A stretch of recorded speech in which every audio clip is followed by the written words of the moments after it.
What is up, guys? So even Eli Tomac has had enough of that dirtbag Canadian Steve Mattress. Hayden Deegan came out at Ironman and left a message. He put the smack down. He wanted these guys to know he's the man. And they made some track changes at Ironman, and my first thought was, oh, that's kind of cool. It's for safety. Turns out it wasn't. So Nano-Xtreme, not only is it good for pain, I'm telling you, this stuff helps with arm pump. No, it's not gonna fix it. It's not a magic bullet, but it definitely helps the forearms for vet riders or anyone who doesn't ride all the time. If you wanna get that warm up ahead of your race, try Nano-Xtreme for arm pump and use code Cooksey over at Nano-Xtreme and get free shipping. And if you're worried about your program and you want to have something, you don't know what you're doing, is it enough, is it too little, head over to Coach Rob's Complete Racing Solutions. He's got programs for everybody from young up and coming riders to vet riders who work a regular job. So head over to Complete Racing Solutions and let Coach dial you in.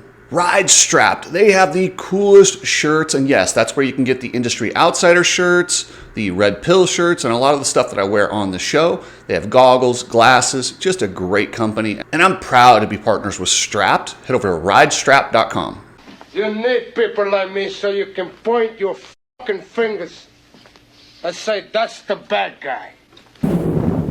So I'm going to start with the track changes because that's what's most important to me, safety of the riders. And when I saw that they did away with the Godzilla jump and then launching back in from the Godzilla is what really scared me. I mean, they were hitting that thing.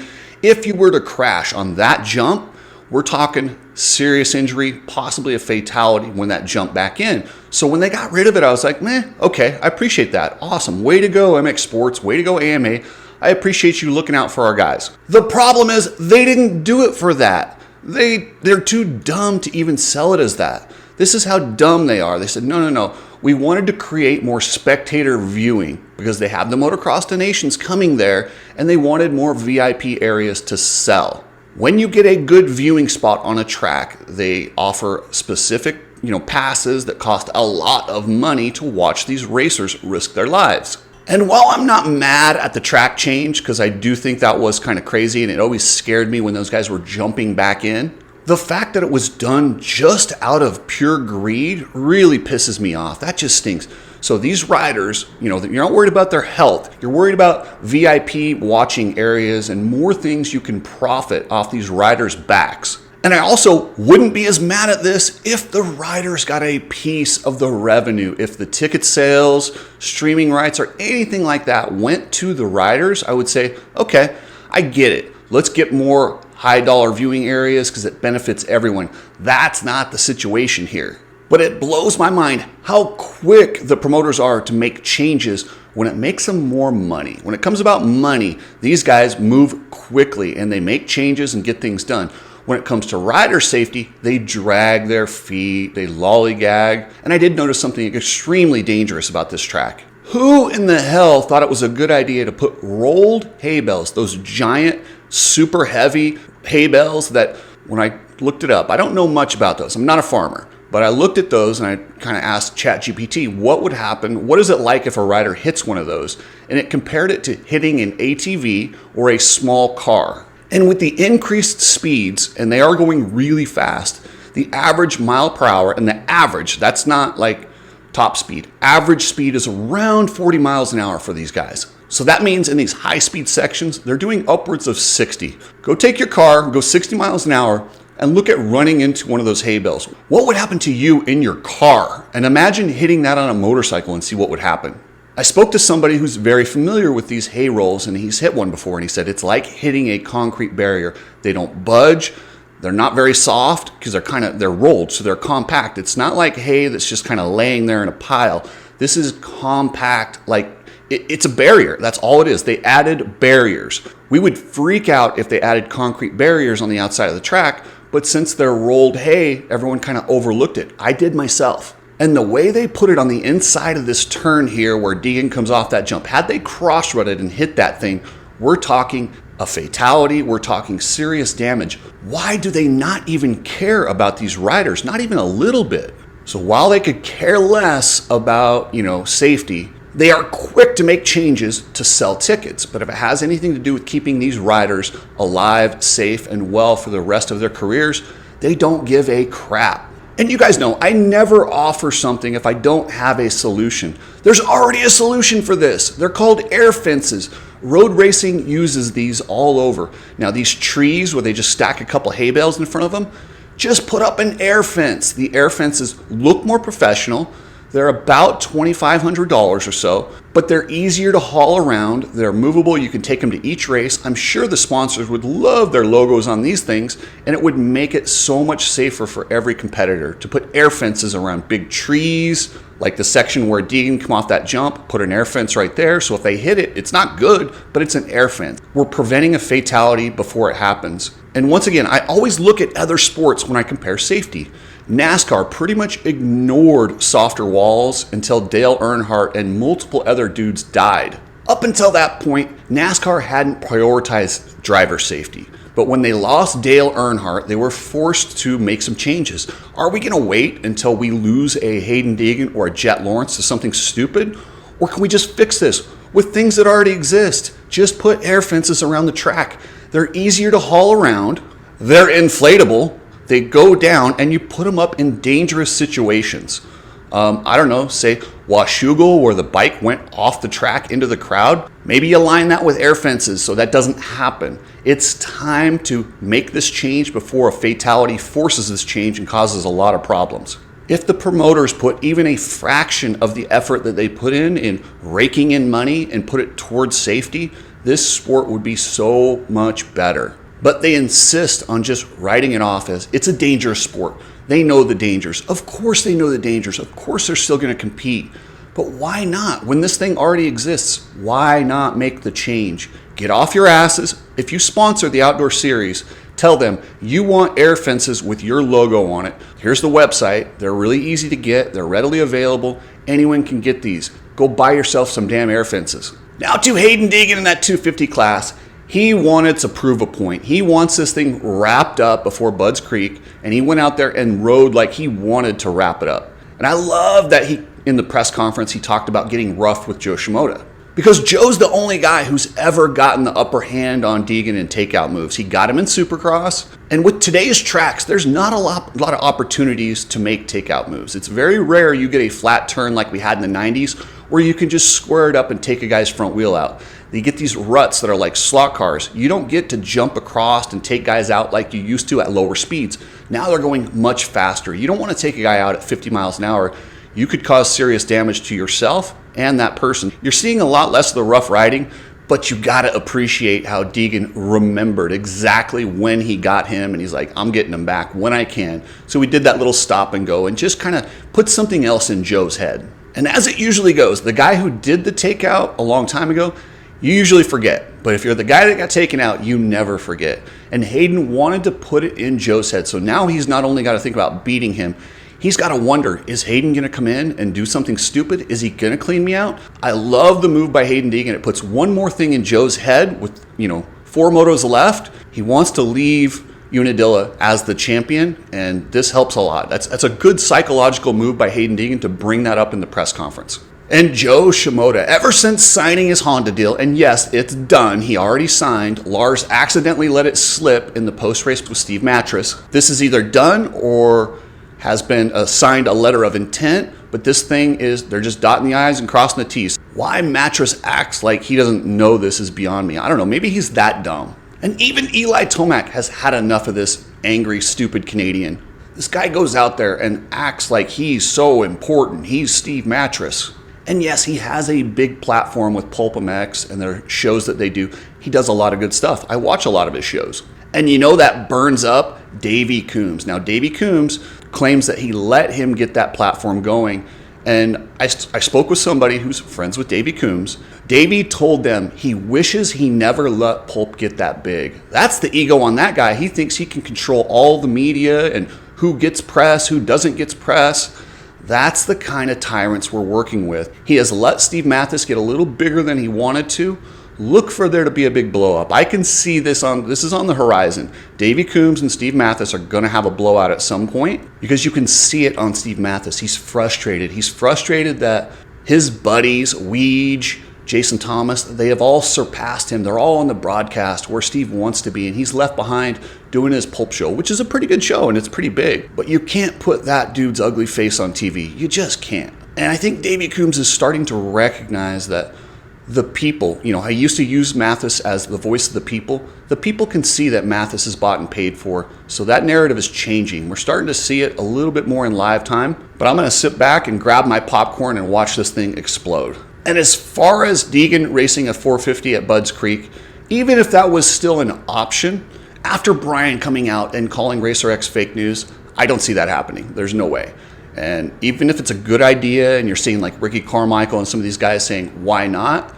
I still don't see it happening just based on the way that Brian Deegan came at Racer X. It would look, he'd have a little egg on his face if Hayden does end up racing that 450. I don't think he's going to let Hayden do that after calling Racer X fake news. So how about Garrett Marchbanks? He got 4th, but he's clearly the 3rd best guy out there, and he rode his ass off. One thing about Garrett is you're going to get 100% effort, but I'm a little worried about him. He was overheated, said he blacked out, collapsed. He had some issues after the second moto, but he left it on the track. But you have to be very careful. I hope he rests and hydrates this week. And I don't get this whole AMA and their IV rule. So the reason that you're not allowed to use IVs because of drug testing is the good drug cheats would use IVs to mask whatever substance they're using. The testing in motocross and supercross is janky at best. You're not going to catch any of the substances that are being hidden by IVs. Just let these poor guys do an IV. Let them do the IV after press day.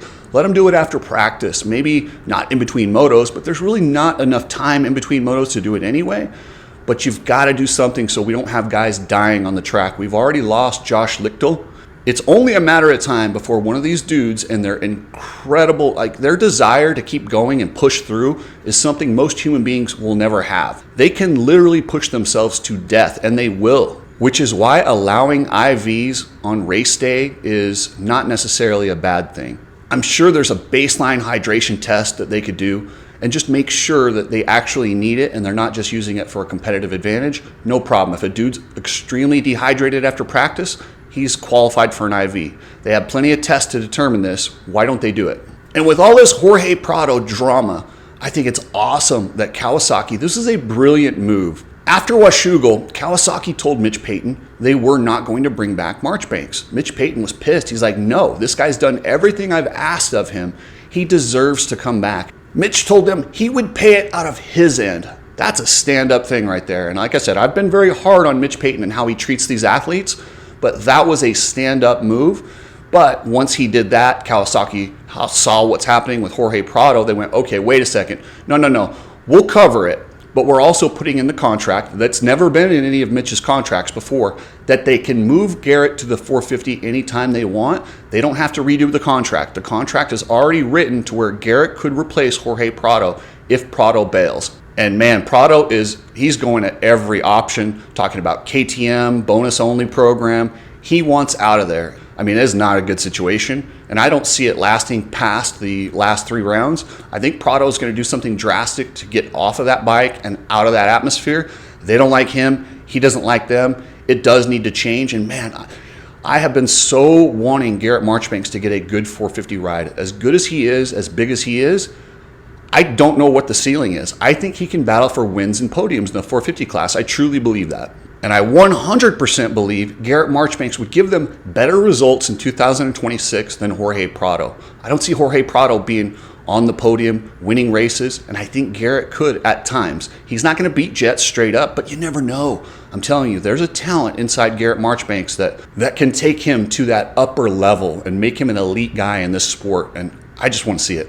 If you're shipping anything, use Precision Transport. That's pretransport.com, a family-owned shipping company that believes in customer service, reasonable pricing, and they'll help you and your business streamline. Head over to pretransport.com. Alias MX gear. Get your 25.5 gear. It's going to run out soon, so you're going to want to hurry. Head over to Alias MX and get your 25.5 motocross gear. This stuff looks good, and it is an incredibly high quality.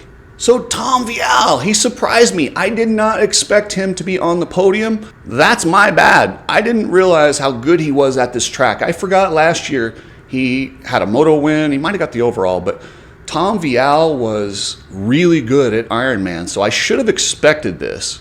But with everything that's going on with him, where he's already signed his deal to go back for Honda in Europe, I completely overlooked him heading into Ironman, but that's my bad. But you know who hasn't overlooked him? The French Donations team. They want him on that team very bad. They had Gauthier Paulin, who's the team manager, fly over to Ironman, really just to convince Tom Vialle to ride for the team. They have stiffed him the last couple of years, and there's a lot of politics around it. Tom Vialle's pissed, and he doesn't want to jump back on that team after being disrespected the last couple of years. But I think in the end, Tom Vialle is going to join the French team, and he'll be a part of them. And they're going to be tough, man, especially with him at Ironman, because I forgot how good he is there. So Kawasaki rider Drew Adams, he had a really good finish out there, and he's got talent. He absolutely has talent, but I've said it, and I'll say it again. You're going to get tired of me saying it. He's too big. He needs to be on a 450, even though he's not developed, his career in the kind of the typical path. When you get to be that size, you just can't compete with those little guys. It's just too hard. But he's going to have rides, and he might even get up on the podium. He's that good, but he's giving up too much size to be a consistent podium threat or race winner or championship threat. I don't know what Drew Adams does, but he is signed with Pro Circuit for next year, so stay tuned on that one.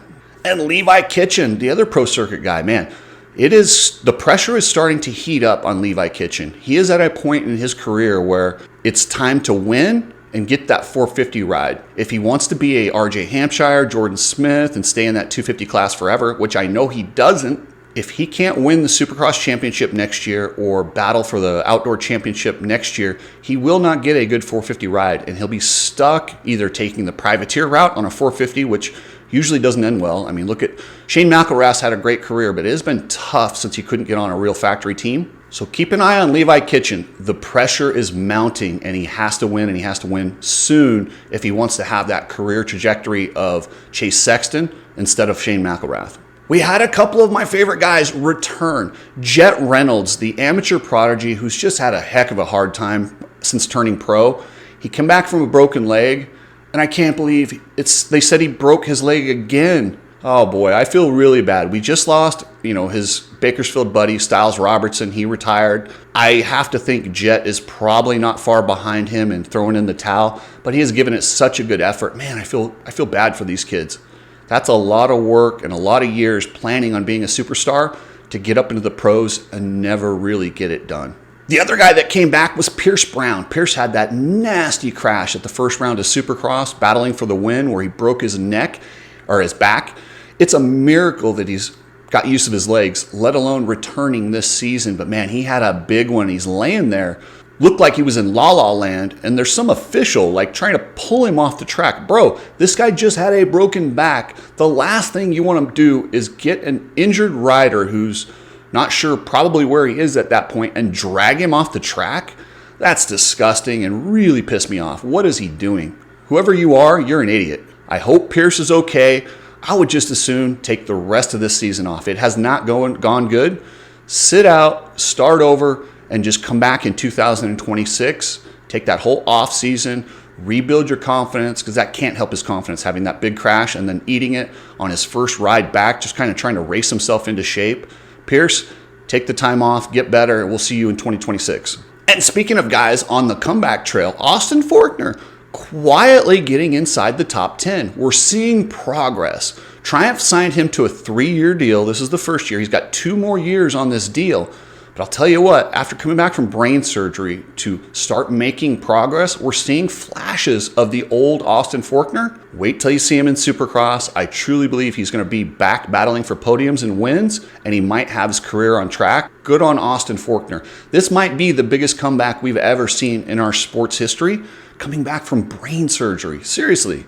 You can come back from a broken arm, leg, or what Kenny came back from was pretty big, Kenny Roxon. But brain surgery takes it to a whole new level. This is movie stuff. So privateer racers, stop chasing Supercross and outdoor motocross and spending all your money to get treated like crap, to not getting notoriety.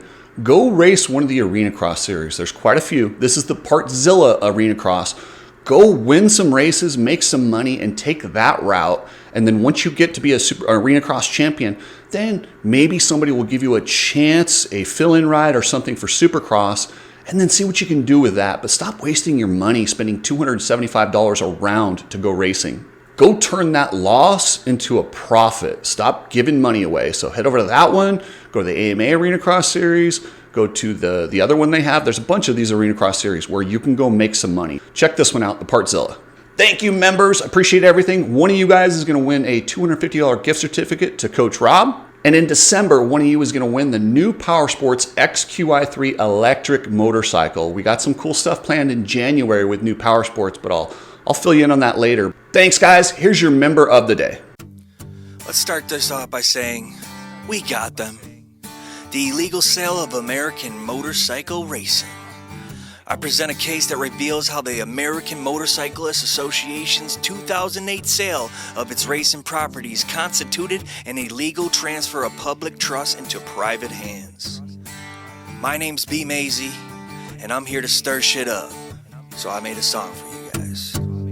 You know, it's crazy that the riders still gotta pay to race, even though these guys are just filling their pockets because they're money-hungry, greedy, stupid mother, ex-circus owners, but still got the same mindset for the Supercross.